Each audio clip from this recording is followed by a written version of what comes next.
बहुत पहले की बात है। कुंतल राज्य का शासक था राजा रविवर्मा।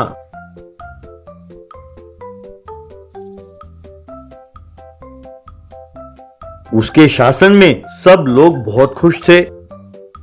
रवि वर्मा का एक बेटा था प्रशांत वर्मा। उस देश के एक छोटे से गांव में एक गरीब व्यक्ति एक ठेले में चाय पराठा बेचता था।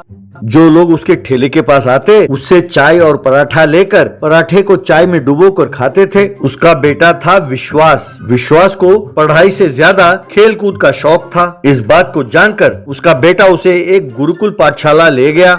वहाँ विक्रम सिन्हा नाम का गुरु बच्चों को युद्ध कौशलता के साथ साथ सामाजिक ज्ञान का भी पाठ पढ़ाते थे। जब वो गरीब व्यक्ति वहाँ गया तब उसी समय रवि वर्मा भी अपने बेटे प्रशांत वर्मा को वहाँ भर्ती करा रहा था।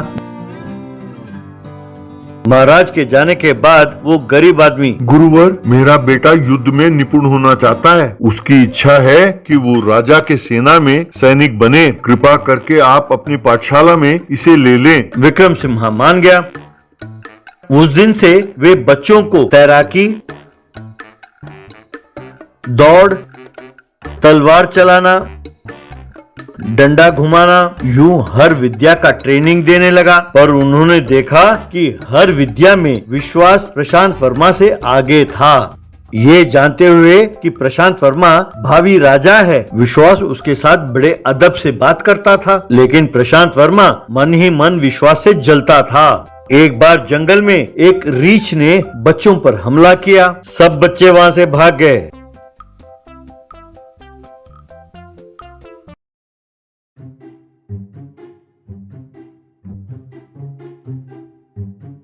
और वो रीछ प्रशांत वर्मा पर हमला करने लगा।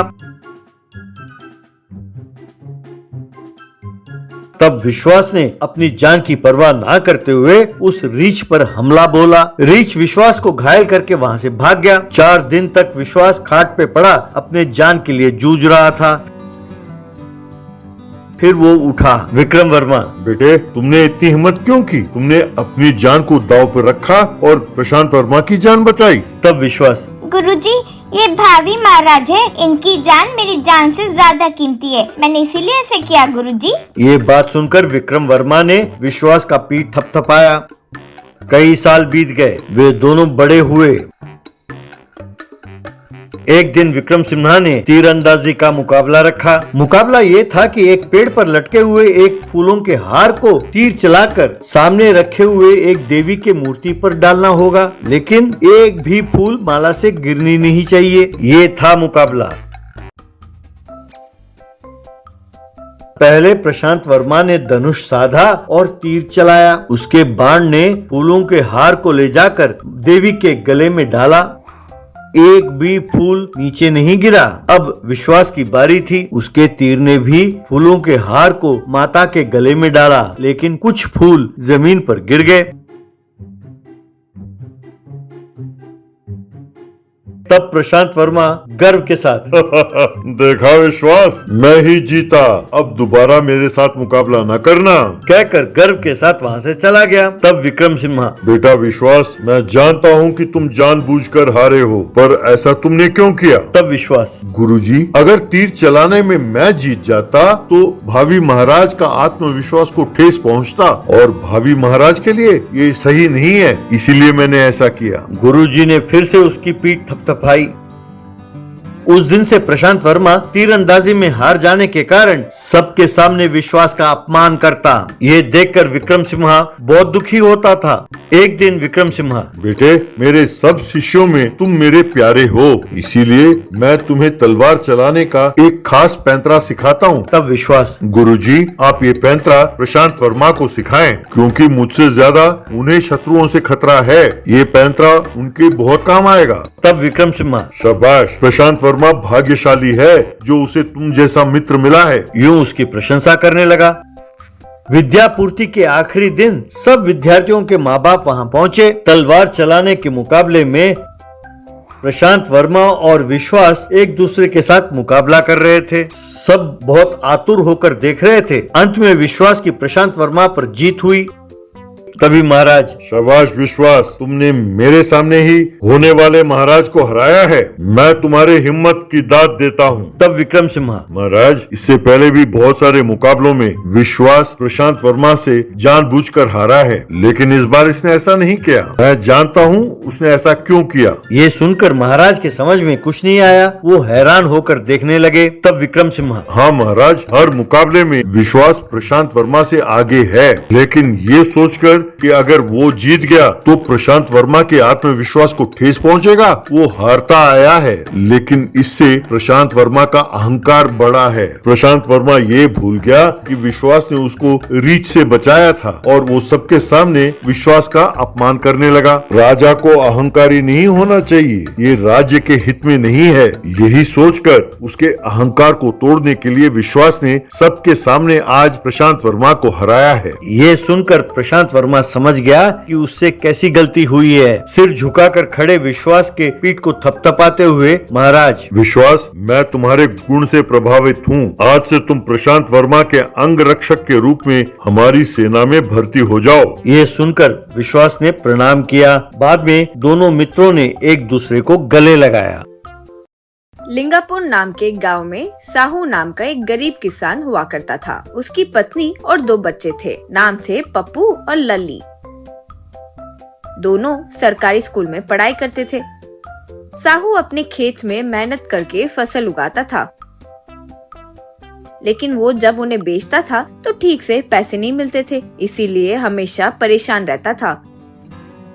एक बार बारिश नहीं होने से वो जगह पूरी तरह से सूख गया था। भूमि सूख गई, तालाब, कुएं सब सूख गए थे और फसल भी नहीं उग पाया। साहू भी बहुत दुखी हुआ क्योंकि उसका खेत भी पूरी तरह सूख गया था। मजदूरी काम करने की कोशिश किया तो वहाँ भी उसे कोई काम नहीं मिला। इससे साहू, हे भगवान, ये क्या परेशानी है। अब मैं अपने परिवार को कैसे पालूंगा। कुछ भी करके मेरे परिवार का पेट तो भरना ही होगा, यूं सोचा। ऐसे वो बस स्टैंड में, रेलवे स्टेशन पर, आखिरकार मंदिर के सामने भी भीख मांगना शुरू किया। बाबूजी थोड़ा दान दीजिए, बाबूजी आपको पुण्य मिलेगा। माँ जी थोड़ा दान दीजिए, माँ जी, यूं कहा। एक दिन स्कूल के पास पप्पू लली खेल रहे थे।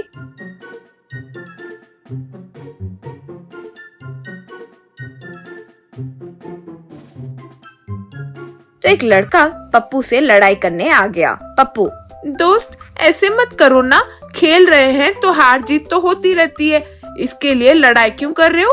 आज मैं जीता तो कल तुम भी जीत सकते हो, यूं कहा। तब वो, ओबो क्या बातें सुना रहा है ना, भिखारी का बेटा अब हमें सबक सिखाएगा। कहते ही पप्पू गुस्से में उसका कॉलर पकड़कर, क्या बात कर रहे हो, मेरे पिता किसान हैं, उन्हें भिखारी कह रहे हो, यूं कहा। वो हाथ हटाकर, भीख मांगने वाले को भिखारी बोलते हैं क्या। यकीन नहीं होता तो जाकर मंदिर के पास देख लो, तुम्हें पता चल जाएगा, यूं कहा।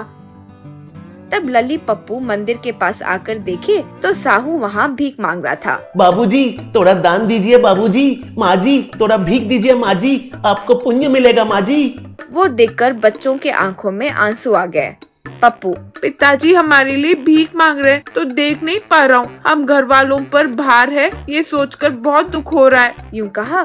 तब लल्ली, हाँ भैया, हम नहीं रहे तो बेचारे माँ पापा को थोड़ा तो सुकून मिलेगा ना, भार कम हो जाएगा, हम कहीं चले जाते और बड़े होने के बाद वापस आ जाएंगे भैया, यूं बोली। वो ठीक है कहा। इस तरह वे दोनों गांव छोड़कर जा रहे थे। एक जंगल में आते ही 2 लिलीपुट एक बड़े मशरूम को ढकेलते हुए भाग रहे थे। उनके पीछे एक बड़ा सा चूहा भाग रहा था। लिलीपुट, बचाओ बचाओ, यूं पुकार रहे थे। तुरंत दोनों बच्चे उस चूहे को डराकर दूर कर दिए। लिलीपुट, धन्यवाद बच्चे, ठीक समय पर आकर हमारी जान बचाए, यूं बोले। पप्पू, कौन हो तुम लोग, वो चूहा क्यों तुम्हारा पीछा कर रहा था, यूं कहा। तब एक लिलीपुट, हम एक लिलीपुट देश से आए हैं, हमारा देश में मशरूम अच्छे से उगते हैं, ये बड़ा चूहे हमेशा हमारा मशरूम पर हमला करके नाश कर देते हैं, अभी भी वो इस मशरूम के वजह से ही हमारा पीछा पड़ा है, यूं कहा। तब लल्ली, आपके देश में इतने मशरूम उगते हैं, वाह बहुत अजीब बात है ये तो, यूं बोली। लिलीपुट, हाँ बच्ची, हमारे देश में जो मशरूम उगता है वो बहुत अच्छा होता है। 1 से 1000 पेड़ उग जाते हैं। उन्हें बारिश पानी से कुछ लेना देना नहीं है। कोई भी मौसम हो वे उगते ही रहते हैं। चाहो तो तुम इनको ले जाकर उगाओ, ये हम आपको बहुमान के रूप में दे रहे हैं। कहकर अपने मशरूम को उन्हें देकर वे चले गए। बच्चे वो लेकर आए और दोनों बच्चे घर आकर माता पिता को जो हुआ वो बताए। ऐसे साहू बच्चे मिलकर वो मशरूम को अपने खेत में बो दिए। थोड़े दिनों में ही वो मशरूम से पूरा खेत भर गया था। वो देखकर घर पर सब बहुत खुश हुए। उन्हें तोड़कर बाजार में बेचकर वे लोग पैसे कमाए। इस तरह वे अपने खेत में मशरूम फार्मिंग करके खुशी से रहने लगे।